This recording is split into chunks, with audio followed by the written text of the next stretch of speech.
The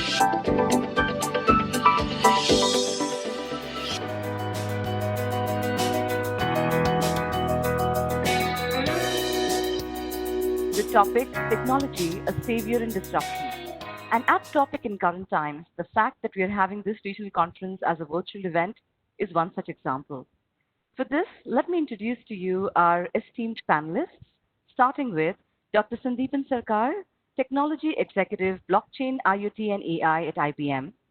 Chasing his passion to solve intriguing business problems, Dr. Sandipan has dived repeatedly into territories of uncharted markets and realms of exponential technology such as cloud, AI, IoT, blockchain, thereby established himself as a globally respected technical expert in new age technologies. He has played an instrumental role in building a 400 plus strong team of AI professionals in India. And as a strong advocate of AI, he has authored a series of business and scientific papers on cognitive computing, which raised the market awareness significantly. That is our first panelist. The second panelist, Kaushik, over to you. Thank you, Monica. Dr. Arpan Pal is Chief Scientist with Tata Communications and Tata Consultancy Services. And as a Chief Scientist, he heads the embedded systems and robotic research areas in TCS Research. His wide-ranging areas of interest in research include sensing and IoT, signal processing, AI, and robotics. And it's interesting that he has over 150 publications and over 100 patents till date on this topic. He's also a senior member of IEEE and is engaged in the innovation space in different industry bodies and startup accelerators.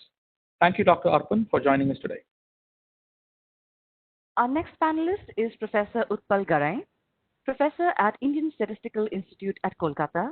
He was one of the architects behind India's first OCR system for reading Bangla and Devanagari script documents.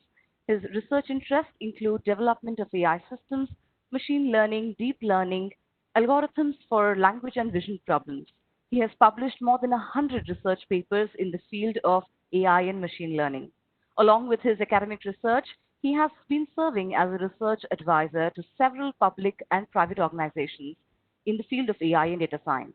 Over the years, he has also received several prestigious awards, including the Young Engineer Award from the Indian National Academy of Engineering.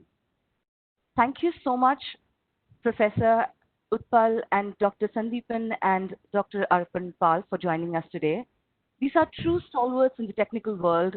I request the audience to do check out their detailed profiles on our website link or their social profiles on LinkedIn. I'm sure their accomplishments will certainly wow you. This panel discussion today will be moderated by Shaun Sen Nandi, Vice President, PMI West Bengal Chapter. Shaun, over to you. Thank you, Monica. Thank you, Kaushik. And welcome, Dr. Sarkar, Dr. Pal, and Professor Garai.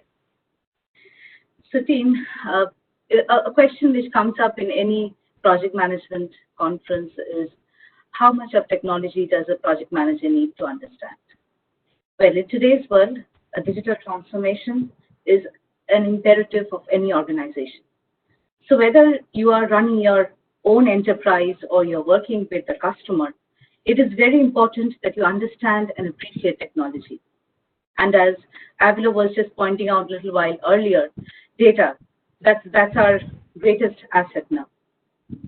So keeping that in mind and the perspective that we keep on hearing about AI, Internet of Things, machine learning, I will go over to Professor Garai first. So how would you say that these point technologies will deliver a combined value? Professor Garai, your perspective on it. Yeah, thank you, Sayan. So I start by giving my thanks to PMRC 20 organizers. So can you hear me? Yes, we can. Okay, great. And my special thanks to Sayan and also my co-panelists, Dr. Sandipam and Dr. Arpan, two noted technology practitioners. And I mean, this is my great pleasure that I am sharing this session with these two technology practitioners, where I'm mostly an academician. Now, to referring to this question that right now everybody will agree that we are talking about mostly three technologies, that IoT and artificial intelligence and blockchain. And I mean, finally, I will introduce the fourth one, and you will understand why.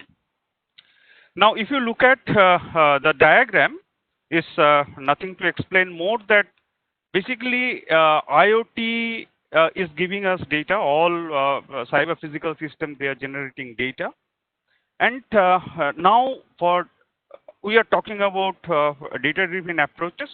So machines should learn based on data. So I mean, we are talking about AI. So IoT and AI are already closely coupled, because whenever you are looking for automatic decision, machine decision, then that decision today is based on AI, and that basically makes use of data that comes from IoT. Now, question is then what about the third technology at this place we are talking about, say blockchain technology. So initially we thought that blockchain technology will help great for financial transaction, and that is true, because financial transactions, so you want to make them say tamper proof, so blockchain technology is helping a lot. But the same thing is coming back, especially in today's scenario when almost the education is going virtual, healthcare business, where data is very important, and you want to make sure that my content will be tamper-proof, right? Even in education, because we will talk about that thing later on, that how the business will move towards education, healthcare, other than finance also. Now, question is that the problem is, for example, you have data and you want to have an AI system, and you employ me for generating that AI system. The question is, if I am third party, not belonging to your own company, your data is very, very valuable. So there is a conflict that how much data you will expose to the AI designer who is coming from outside. And that's why from my experience, I feel that there is a problem. The company, they know that if they give me data, I can develop a very good AI system. But is it okay that you give all data to me? Because data is very, very sensitive, maybe. So what can be done is that you give me encrypted data, right? That I don't know the exact data. And can I develop an AI system based on encrypted data? If this is possible, then the third part, but again, you see that blockchain technology probably will help a little bit, but not exactly, because blockchain technology can give you tamper-proof transaction, but not that it can completely hide data from me. That's a problem. So IoT and AI already tightly coupled.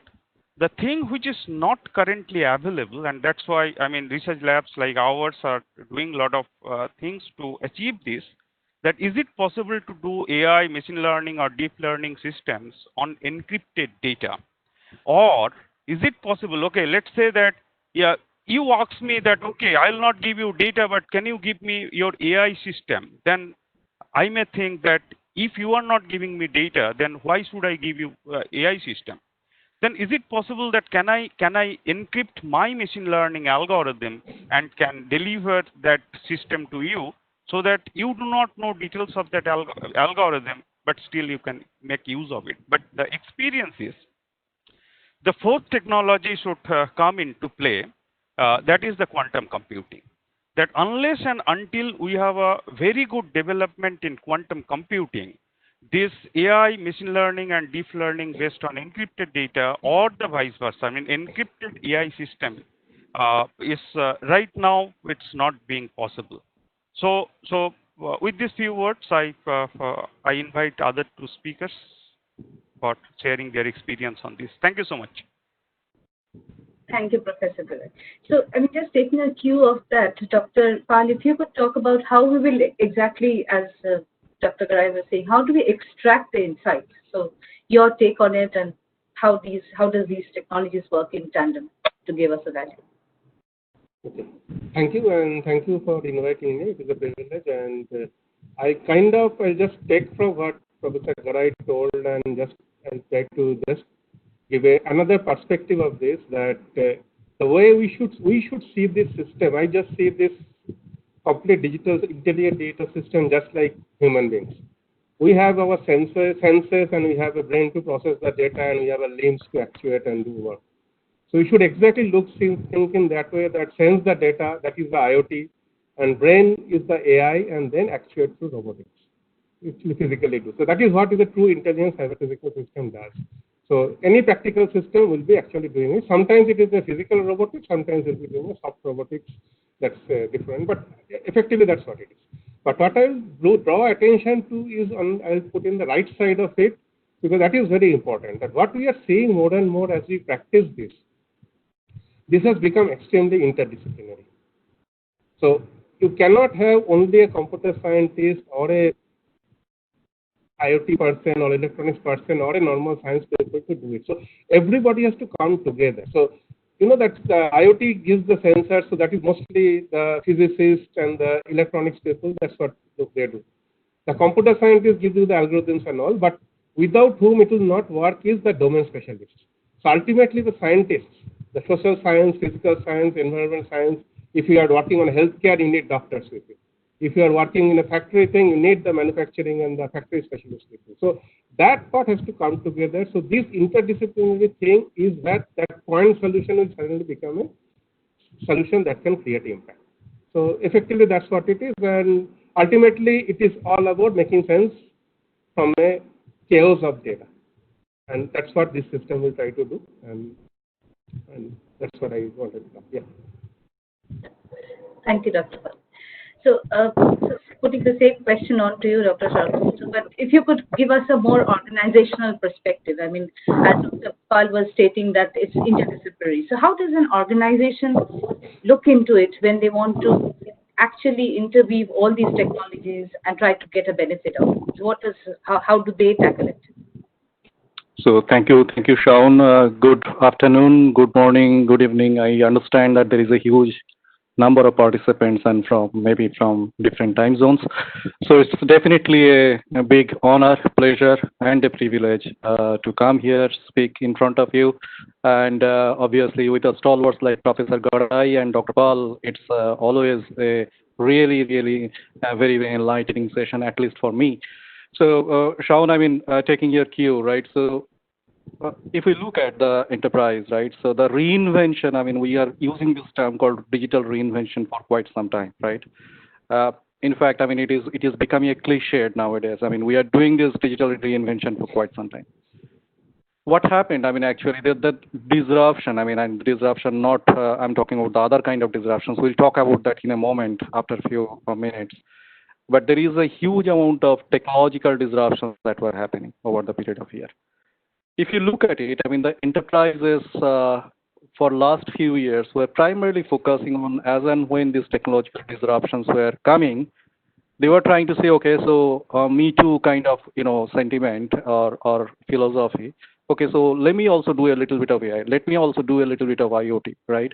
Without bringing in a cohesive idea that how it will all make sense, right? So I personally have seen that there are many IoT projects happened over the last few years. People have no whatsoever idea that what do they do with this data that they have collected over the period of years, right? Because IoT sensors generate huge amount of data. Those are all being dumped into a operational system from an IT system, and then being archived, because most of the IoT platforms right now give you a capability where you can hold data for a limited period, right? Then you simply dump it into an archive. There is no whatsoever. But it is a huge amount of valuable piece of asset that which enterprises were not really realizing. Yeah. So the point that I was trying to make that it is essentially, I mean, it was a very, very focused, narrowed, myopic view that enterprises have taken over the period of years, right? So the digital reinvention were primarily around, okay, so how do I get data and do processing through an RDBMS and whatnot, creating a cohesive business process, right? But now there is a huge opportunity, right? So with all these new technological disruptions that we are talking about, right? I mean, applying the Aikido principle as we talk about, right? So in Aikido, you essentially convert your opponent's forces to your advantage, right? So these disruptions has to be used in your advantage, right? Now that you have these 4 or 5, disruptive and very powerful technologies at your disposal, right? Why don't you make use of it? And that's where, I mean, in IBM, we are talking about what we call intelligent workflow. What is an intelligent workflow?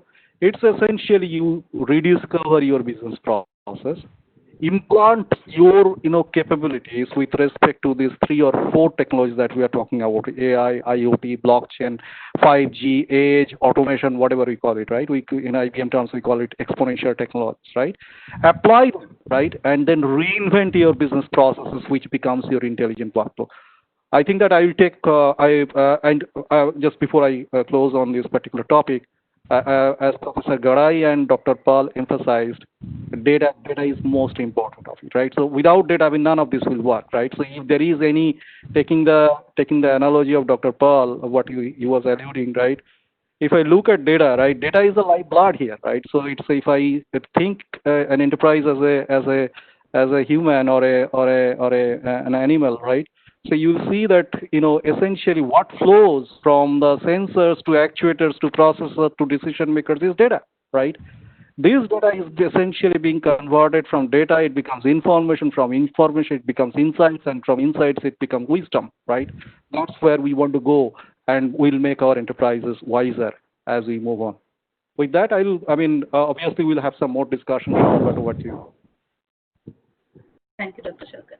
But yeah, data as our blood. I mean, I think it will resonate not only with at the enterprise level, as you were saying, but even if I tie back to what Avila was saying a little while earlier, when he was talking about building a startup, even then, I mean, someone to really understand the how to do a startup and how to succeed in that, even then, I think data is the blood, as you call it.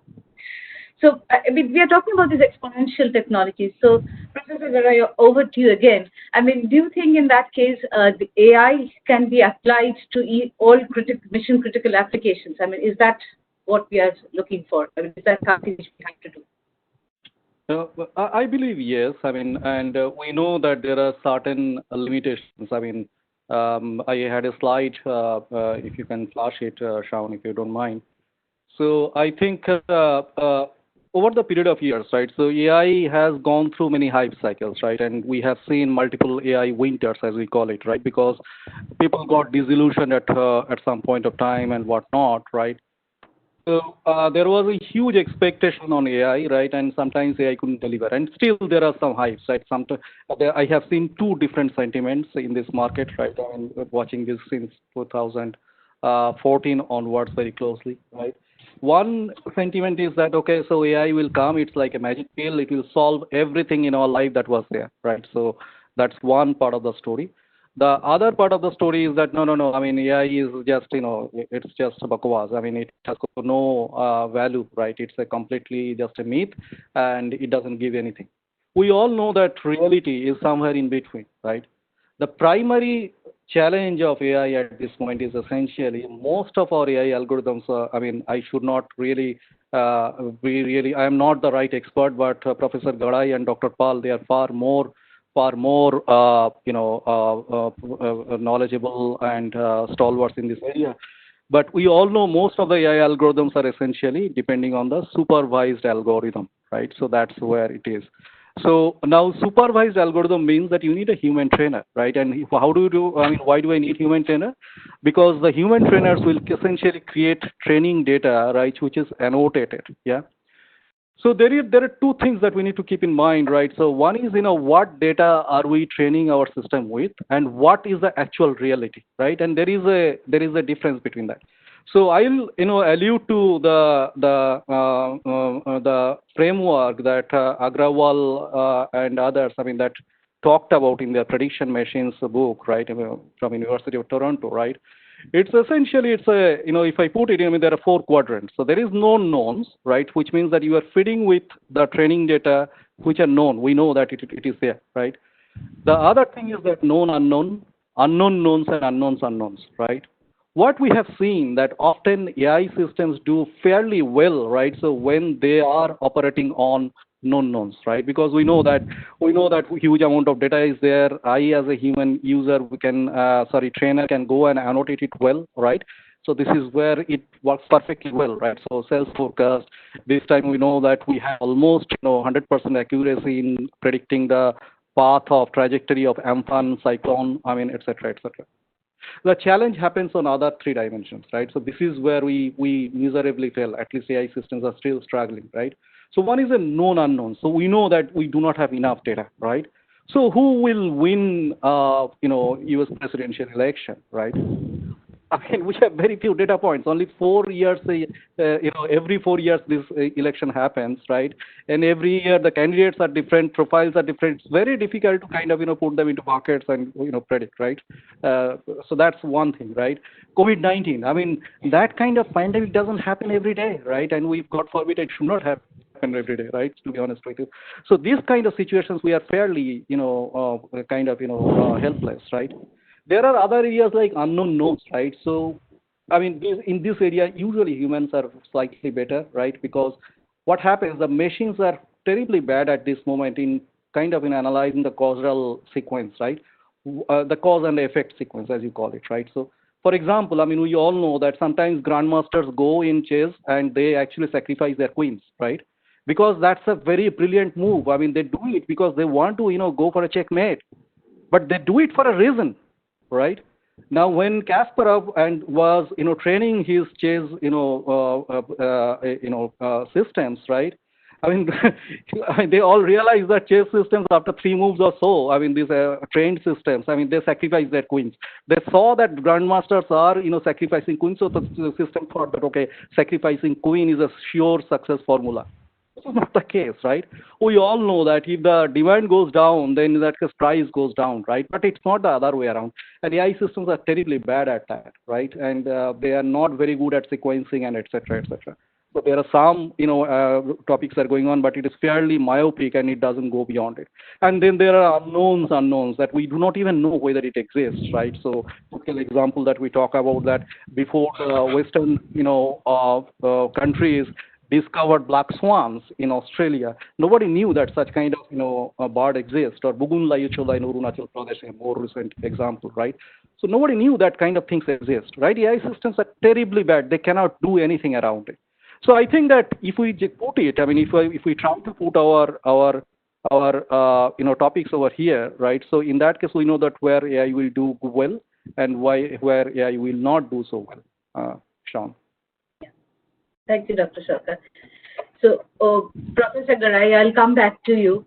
So, we were talking about where AI is not applicable, and if you could just throw some lights on that. Right.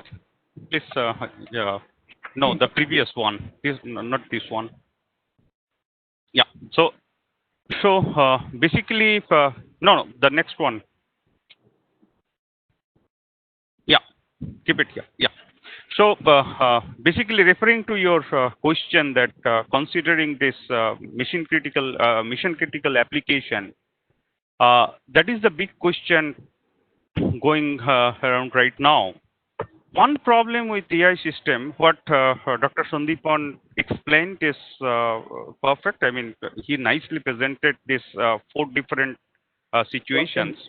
Yeah. So, but at the same time, whenever AI is doing excellent performance, I mean, we know about Google Doctor or many other things. But the problem that most of the today's successful AI systems, they are not explainable. Now, because of this lack of explainability, the persons who are domain experts, I mean human experts who are dealing with mission critical applications, they are a little bit skeptical about accepting AI for them. So that's why, I mean, Dr. Devi Shetty, I mean, he gave a nice statement that probably very soon, doctor without AI is a difficult concept, will be a difficult concept in medicine.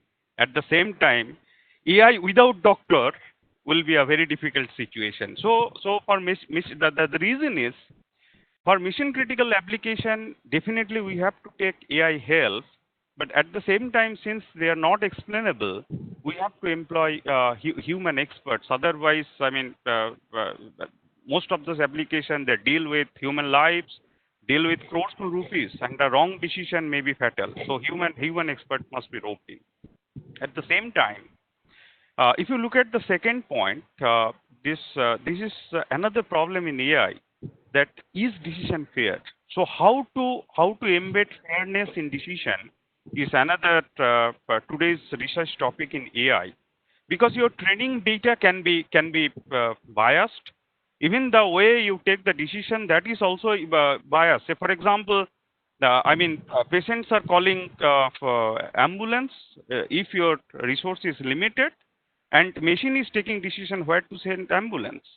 Now, if the training data is biased, that say you are not sending ambulance to certain regions because of something, then AI will follow that. So how to embed fairness in decision is another big area in AI.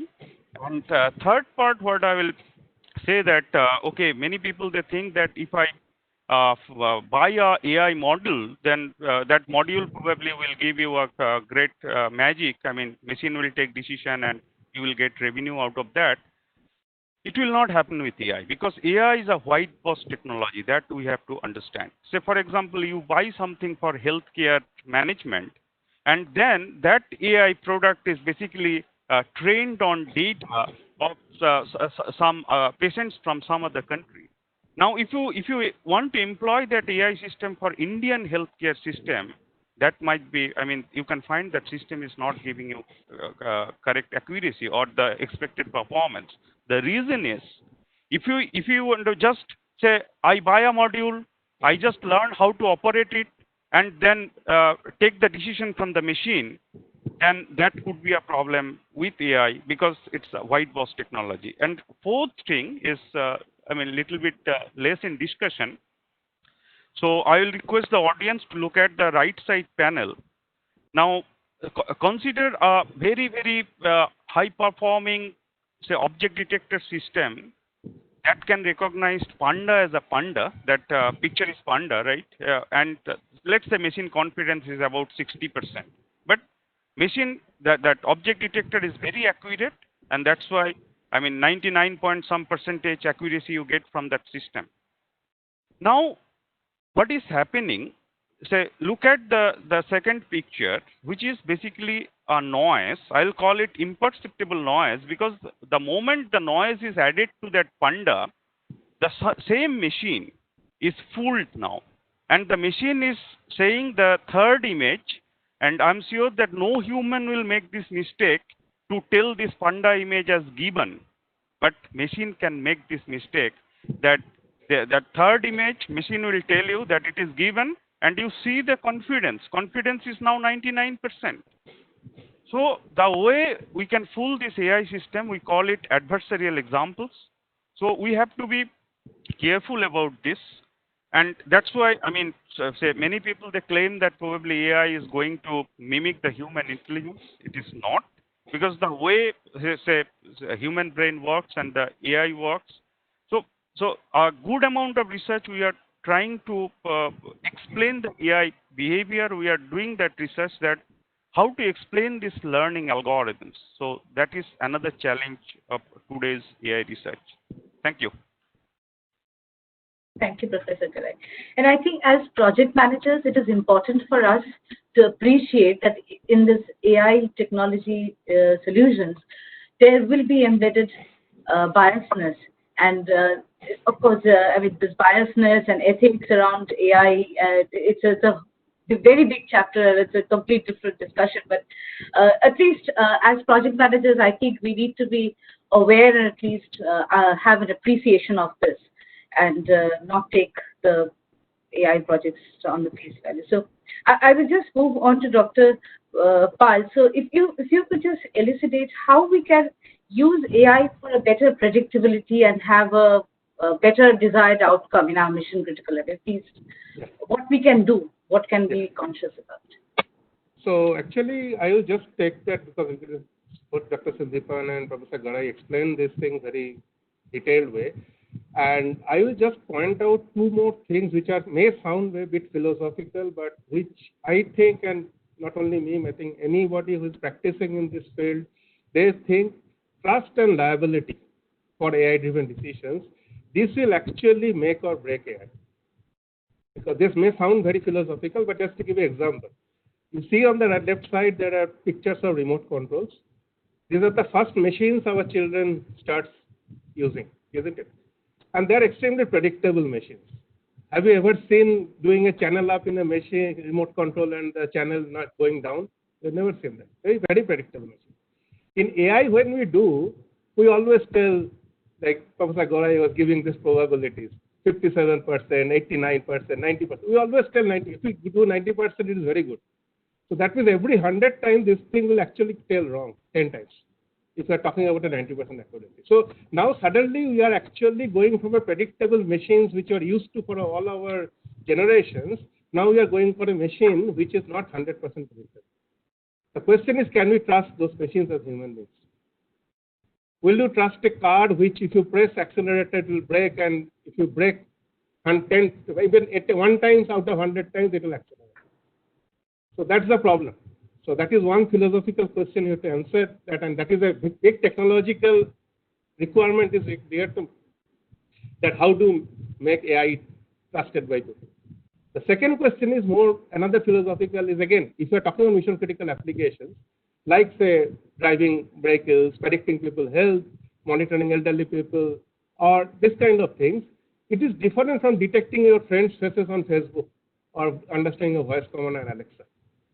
There actually error doesn't cause much harm, but here actually this error can be, it can actually affect somebody's life.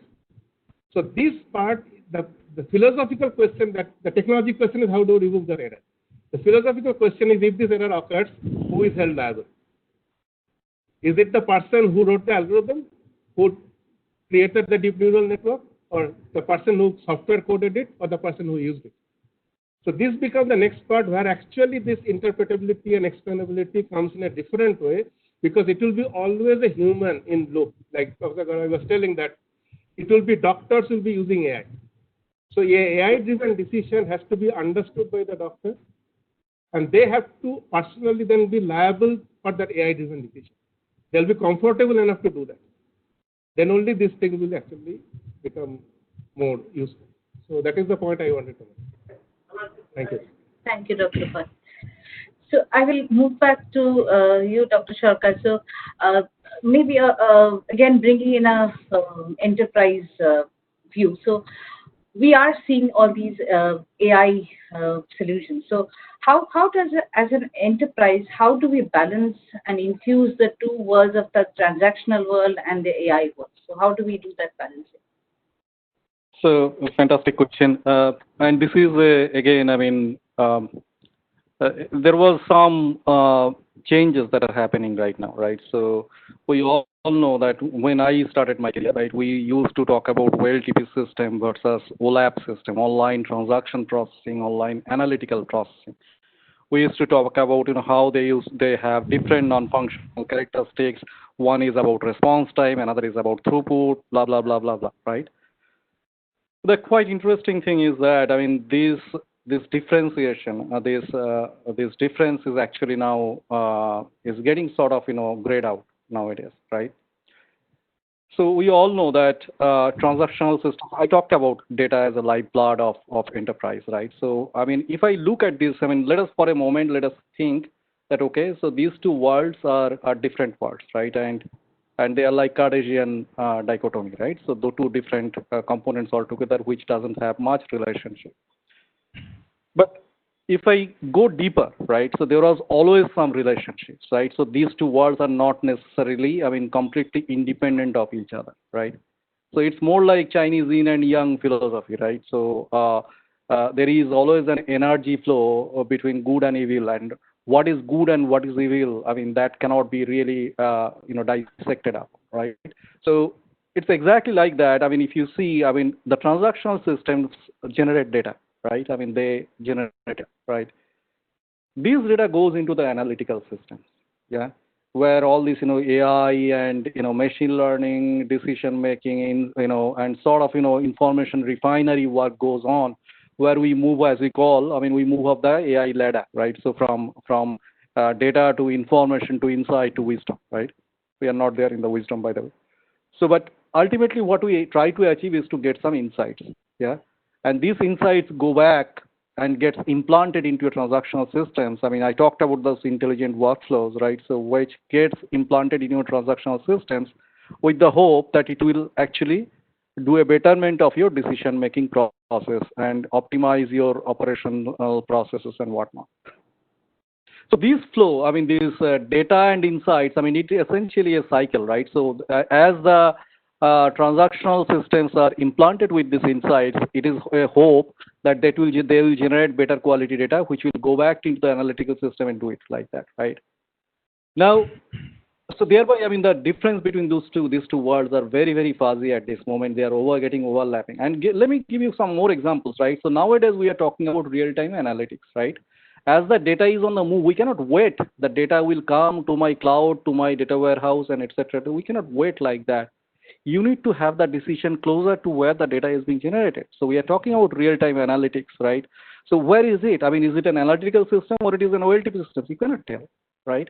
The other challenge that always we crept up on that, okay, so we do analysis on a data which is kind of, 1 day old, 5-7 days old, whatever, right? There is always a time lag between the current state of data and what we are analyzing. So people are talking about, can we do data virtualization? Can we do the analysis on data which is right now being generated from the current state of data, right? So thereby, I mean, these differences are coming close to each other and et cetera, et cetera. We need to, what we are, seeing as an emergence, as an architect, I can tell that there is a common data platform which is becoming far more important at this moment, which will be able to support your transactional applications, which will be able to support your analytical applications, right? Your AI and your genesis of data should be very close to each other to give you a better intelligent workflow for your enterprise. Shaun. Thank you. So, I mean, very honestly, this is such a wide topic. We can sort of keep on going, but in the interest of time, I think I know we had a couple of other points to discuss. One was around what AI cannot do, and what do we see AI as an important role in our, especially in the pandemic scenario. So I will need to ask the three of you to summarize your views one by one on these two points before we sort of call it. Yeah. So over to you, Dr. Sharka, since you're already speaking. So if you could just tell us what AI cannot do and what do you envisage as an important role? I think what AI cannot, Shaun, I mean, again, sorry for interrupting you. Sorry, I didn't get to. So I think what AI cannot do, I think that we kind of touched upon, right? The primary challenge is that, I mean, we need to have a lot of annotated data, right, from humans. That is not something that is very easy to get. There are other, thoughts that we have already shared. But I think that I'll touch upon, I mean, how not just AI, but the overall, technologies that are coming in, right? How they can help us to, sort of face or kind of, take care of these, disruptions, right? And disruptions in many fields, including pandemics that we are seeing, right? So I mean, one topic, I mean, and my discussion will be completely from enterprise angle, right? Because that's where I'm more comfortable. So one thing that I mentioned, right? So enterprises always waited the disruption to happen, right? And they reacted to it. The question is, whether we can apply Aikido principles, right? So what we are saying nowadays, right? So can the enterprise become cognitive, right? And when we use the term cognitive, I mean, since IBM uses cognitive computing as a terminology more and more, which is associated with AI. So I want to first of all, put a disclaimer. It's not about AI or cognitive computing, right? But it's about making an enterprise which has a cognition ability. What is a cognition ability? We sentient beings, we intelligent beings, we have that ability, right? We can read the signals from the environment. I mean, if it goes, temperature rises, in that case, our body sweats, right? And if sweats, I mean, then it evaporates, cools down my body temperature, right? So understanding the temperature, understanding the environmental parameter, we essentially adapt to it, right? Question is, whether the enterprises can develop that kind of skill. So they do not have to wait for it. They can sense it. They can modify them. They can change themselves. They can adapt to it, and they can use it to their advantage, right? So that's exactly what we are talking about, right? So that what we are saying that, guys, I mean, let us not, why don't you try to think about intelligent workflows, right? That will give you those, a kind of, reflex, neurotic, let us say, nervous, circuit, which will easily allow you to change as you move on, right? With the use of all these technologies that we talked about, 5 exponential technologies that we talked about, right? AI, IoT, blockchain, 5G, automation, edge, and whatnot, right? So that's the idea I think that we need to go on, and that's the revolution. That's the next change that is going to happen on the enterprises. Enterprises are already on that, right? They are already on that journey. Question is how we can accelerate that journey to become far more, cognitive in nature. Down. Thank you, Dr. Shankar. So, Dr. Parekh, your perspective of, a summarization of what AI cannot do and how we envisage AI to be playing a big role. And not only AI, maybe all the point technologies that we're talking about, summarize it. So two things. So one is actually what AI cannot do. I think we always now we are hearing this term called AGI, artificial general intelligence. So we have to realize that whatever AI is happening, there are very, very point problems it can solve. It is not a generalized intelligence like a human being that actually, like, given one small AI can actually attack multiple problems. So that always is I would call the next horizon that is still unsolved, and it may not get solved in the next 50, 60 years. So that is the first thing I wanted to make sure. And on closer side of it, I'll again bring back to that explainable AI Professor Garai was talking about. AI still cannot understand or tell that given an effect, what is the cause. That's what our doctors does. Doctors will go with the symptom, the effect, and they will tell you what disease you have. That is basic. That is what is true intelligence and true knowledge is about. There are very few systems in the world today in AI which can do that. So that is the second point. The third interesting point I would want to make is also, because I'm kind of trying to make that whatever hype is around it, but there is some reality around AI. Wherever we have seen success of AI, we have seen success of AI in images, videos, text, speech. That it works. Speech it works. Have you realized that all these things, this data was exactly human-created data? There's a very interesting talk given by Professor Tannenbaum in MIT. He told that AI works when there is a grammar inside the data. Then it can do. Incidentally, any human-created data already has that grammar, and that's why AI is working very well. If you have natural data that comes from a sensor, data that comes from the field, the grammar is not there, and nowhere there the data is working. Okay, so that is the point that is very important, that you have to realize that it's still not working in those scenarios. And you have to make it. Thank you, Dr. Pal. Yeah. Thank you, Dr. Pal. So, Professor Garai, yes, we are a little overshooted on the time, but if you could quickly summarize your views on what AI cannot do and what do you see forward? Yeah. What I feel is that, say, data and AI are at the base of every new technology. Right. So whenever you are going to make some new technology, you cannot, avoid use of data and AI. Now the problem is that to make your project successful, I think two factors are playing great role. One thing, that learning from few examples is not happening in AI systems. But this is very much unlike the way human we learn. So our children can learn from very few examples, but that is not happening for AI. Now, who will give you money for huge annotation cost? Basically, that is making many projects unattractive. So what is needed is that, we are doing research on self-supervised learning. Say you have data, but if you don't have annotation, Dr. Sandipam was talking about that, say supervised, but if it is self-supervised, machine can supervise itself, then probably we can have, more success in deploying AI system. And second thing, in Indian perspective, what I feel, whenever I interact with many, practitioners in company, that is AI for giants only. Giants in the sense that giant companies, because Huge hardware cost and highly trained manpower requirement are becoming unfavorable for small and medium scale firms. I believe many participants in this conference, they are coming from small and medium scale firms. And in order to, to make our self-reliant India slogan successful, I personally believe that government will take a call to make this AI for all successful, because we have to have a nationwide, say, AI facility. Otherwise, I think that small and medium scale firms will fail to deliver AI systems. So, and for general technology, since we are, organizing this conference on a time of disruptions, I believe that technology is playing a great role for combating this disruption, and it is, I'm sure that largely because of technology, we are still combating the disruptions.